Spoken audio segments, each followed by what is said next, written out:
OnlyFans was originally designed to let creators monetize their social media content directly, but somewhere along the way, it became synonymous with adult entertainment. A recent Reuters report cites 140 police complaints about non-consensual pornography on OnlyFans, with 30 cases involving child sexual abuse material. Adding to the alarm, OnlyFans agencies have been recruiting young women from social media platforms that do not allow pornography, like Instagram and TikTok.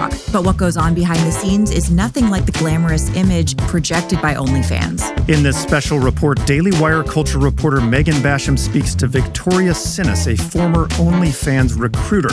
She has since left the industry and now works with nonprofit organizations to educate the public about the realities behind the platform's glossy exterior. I'm Georgia Howe with Daily Wire executive editor John Bickley.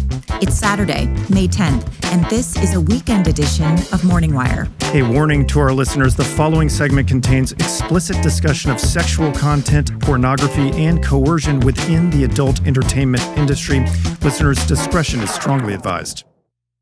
Victoria Sinis, who is a former recruiter for OnlyFans, who left that work and now does consultancy work with nonprofits, helping them understand what goes on behind what you see in front of the camera in so much of this world, is with us now. And thanks so much for joining us, Victoria.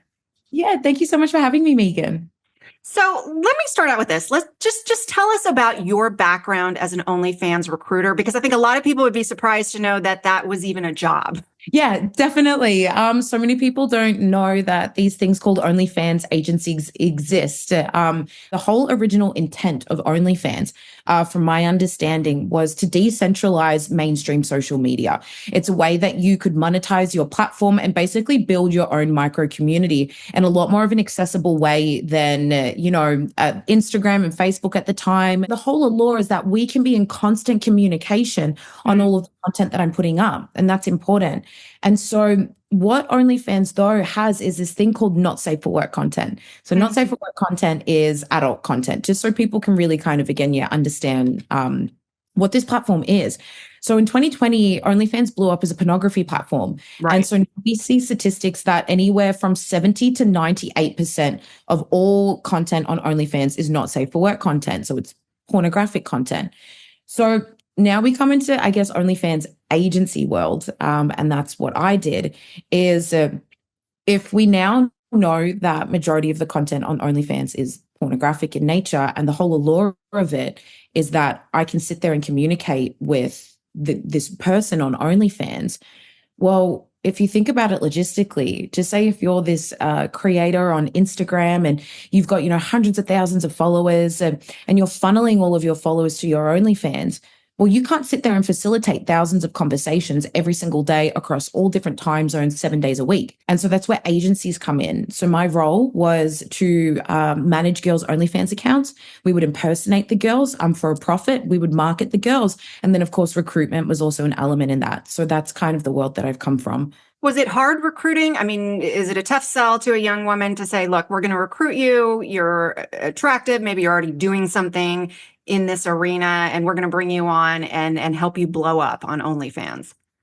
Yeah. So the crazy thing is when people ask me about this, like what is the hit rate, I guess you could say, of when you would cold message a girl, it was so successful. And the reason why that is because we play with our words nowadays. So if I messaged you, I was like, hey, do you want to sign up to do porn and we'll take 20% of your income? You're probably not going to earn a lot. You're going to have to do some really extreme things.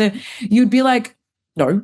But if I message you and I say, hey, I love your vibe, you see this Instagram page and we're throwing these parties and these dinners and we're showing this lifestyle and we're saying, would you like to be an OnlyFans creator and maximize your earnings? You're going to do it. So there were specific requirements that we did have for girls that we would look for. And at the time when this was back in about 2022, 2023, the main top categories in pornography was teen, fresh teen, and barely legal. And so we had a girl at the agency that we would lie and say was fresh 18, and she made the most money. So we would actually look for girls that looked young and were already posting provocative content online on TikTok or on Instagram. And then they're the ones that we would cold message. Gotcha. And one of the things that you and I talked about when we were backstage in an event together that, man, it has stuck with me was the fact that you said there were young women, young girls actually, under the age of 18, maybe 14, 15, who plan to film content now, pornographic content now, so that when they were 18, they could legally release it since it was their own image, their own material that they had filmed because they knew that that would be attractive to the consumer. Can you talk a little bit about that?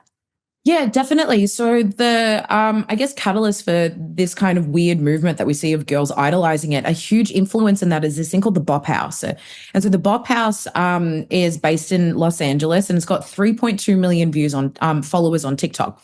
And it's a bunch of OnlyFans girls, and they live in this house together, and they do childlike content. And it is so popular. Everywhere I go, all these little girls, they watch Bop House content. And so that's where this stems from, is these girls, the Bop House is now open for registration, but you have to prove that you have a history of doing this type of content. So I have a close friend in Redding, California, who was telling me that at her daughter's school, her daughter was telling her that her friends are literally, as you said, storing up their content. So when they turn 18, they can show the Bop House girls that, hey, look at this history that I have. So it's child porn. So then they can go and be at the Bop House and have this lifestyle and do OnlyFans because they do OnlyFans. Gotcha. Okay. And so to get back to what you were saying, and I didn't mean to interrupt you, but No. that was so compelling when you told me about that. There was a particular interest in barely 18. So we're hearing a lot of language that is, really close to pedophilia here. Yeah, definitely. And again, that's why I think that it is so important to be having this cultural conversation of what is happening online, because what we would do at the agency to market girls, to idolize, again, this type of lifestyle, is you would make these girls basically have 3 to 5 TikTok accounts. And every single day, these girls were posting 5 unique videos per account. So in total, up to 20 videos. And we had an algorithm specialist that would send us these very specific curated videos, and these girls would have to recreate them for virality. And so we're getting girls in 7 days on like one video to like 2.2 million views on one video. What kind of content might that be that you go, okay, we know this will go viral? So it's a mixture of so many different things, and it's more kind of the system behind it that I think helps with pushing the virality. But it's very specific things. Like, so one of the examples that I use is there was a trend that was going at the time, and it was like a vanity. And so you had all these different little makeup compacts with the mirrors, and they were facing you. And so what would happen is the girl would scan the makeup compacts with the mirrors facing her, and then the caption was, "Did you see it?" And it had a trending song playing at the time, and all these very specific SEOs, very specific trending hashtags and all of this. And so you would sit there and you go, "Did I see it? Did I see what? What is it?" And so you're continuing to watch it because you're curious about it. And then you just see a glimpse of a girl in lingerie and you go, "Oh." And so then what does it do? It sparks someone's curiosity. So then they go to the page and they want to see more. And then so then that's how things go viral. And so it's all very curated, Okay.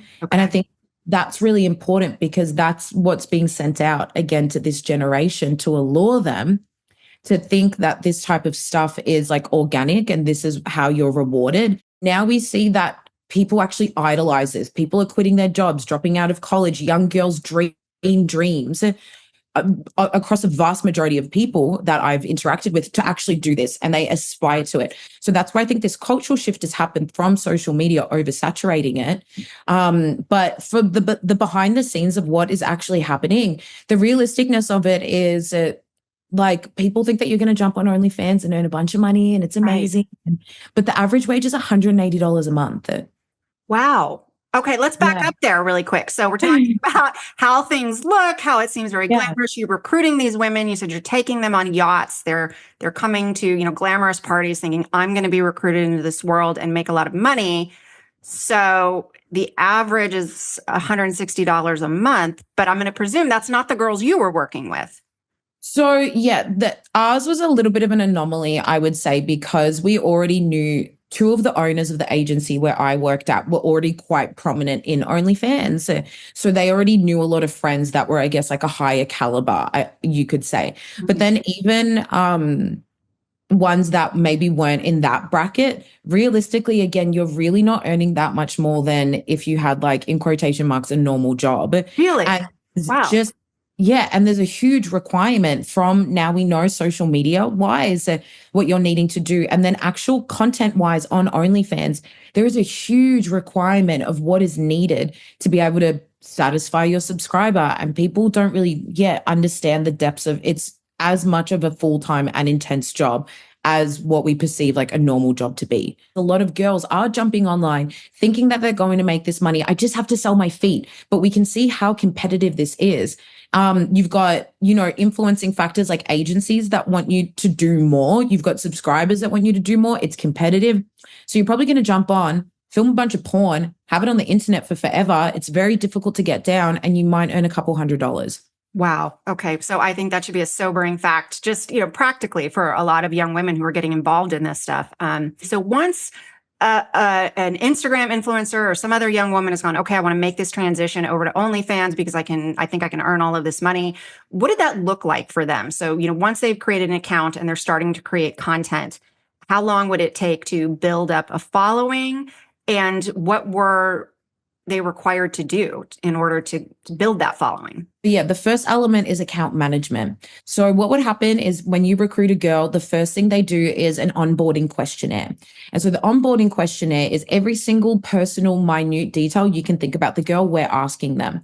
Mm-hmm. And in this as well, and I think this is really important because a main argument as well is, well, it's given more autonomy. It's ethical. The girl can choose what she's comfortable doing. And so even when you just onboard a girl, you can see that that's not the reality, because what we would have is this thing called levels. And so levels was the content that you're comfortable doing. And so we would have level 1 is Instagram content. So bikini, lingerie. Level 2 was implied nudity. Level 3 was full nudity. Level 4, excuse the language, but was everything but anal. And level 5 was everything. And so you're already being inaugurated into an ecosystem that is not asking you, but telling you, what level are you? And so inadvertently you're going, oh, well, if I'm comfortable with this, well, I start at the bottom. Do I have to work my way up to get money? So I think that's just really important to highlight. But basically you come through this questionnaire, and that questionnaire gets turned into a brief. And so a brief then gets sent to these things called chatters. And so we don't chat on the accounts. We hire third-party cheap labor to chat on the accounts that pretend to be the girls. So we would hire. So that's the interactive part of it. That's why OnlyFans is different than, just hopping on some pornography site, because they think I'm interacting with this woman. Totally. And then from there, you'd go from like that onboarding process. So you would actually come to me. So I was doing all the marketing. And so you jump on a call with me.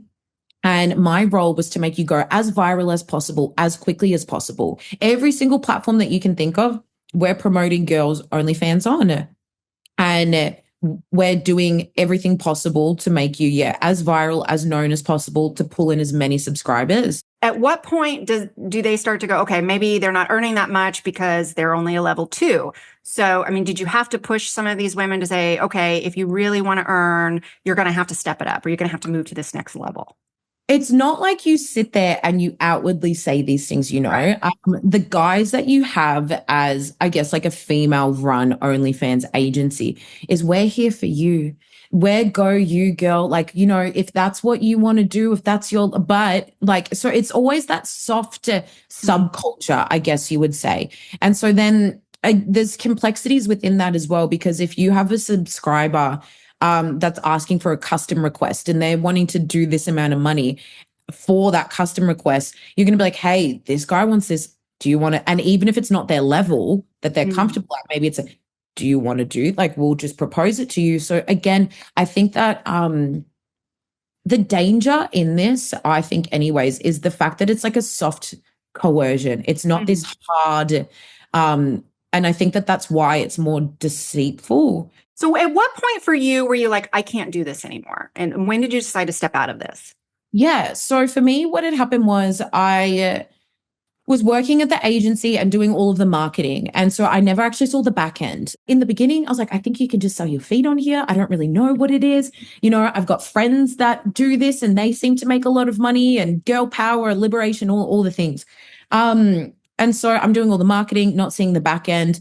And what we had decided after a period of time is that if we're impersonating a person and I'm over here doing all the marketing and the OnlyFans account manager is over here doing that, and you're the subscriber and we're not communicating on the back end, well, the subscribers are starting to see holes in our story now. And so we're like, oh, we have to change the structure of the business. So that's when I jumped on the back end, and I've never even been exposed like to pornography. I've never been a consumer of it. So I'm seeing porn for the first time, and it's these girls that I know and I've started to build relationships with. And I'm sitting there and I'm watching these acts, and all I can think about is that girl's so kind. That girl has great family values. She's so funny. She's so generous. Like, what is she doing? And so the only way I can explain it is like my brain just malfunctioned. Like I really started to struggle. I'm crying every day. I can't open up my laptop. I can't do this job. And I started to ask questions to other people at the agency. Like, what do you think about what we're doing? And, you know, people told me it's like a safe injecting heroin room. People need a safe place to do drugs. We give people a safe place to do porn. And nothing was satisfying me. So I went, okay, maybe I need to do maybe if I do a really big deed of good, it'll offset all the bad that I'm doing. So I come to church on the Sunday, and this guest speaker in church is talking about this over-sexualized culture. And she's talking about the dangers of OnlyFans. And she's talking about what's happening in our schools. And she goes around the country, and she's been an activist for many, many years. And she's talking about how it's destroying this next generation, and specifically what she said. And it just clicked for me. I didn't understand it at the time, but she goes, Christians are supposed to be the salt and the light of the earth, and they have failed, and we are destroying the next generation. And I just went, oh my gosh, I'm not crazy. This is wrong. What we are doing is wrong. I also think about the destruction to the young men in creating this fantasy world that they're living in. Do you ever talk about that? Is that something that you get into, the destructive nature on men as well? Oh my gosh. Yes, I care about this so much. I think that especially coming into this activism space, a lot of people seem to have this perception that, all men are bad, all men are evil, they're predators, they're users. And it's like, no, there is, in this sphere, I feel that we pit men against women, and we need to stop attacking people and attack the problem. And the problem is a $97 billion porn industry that is destroying men and women.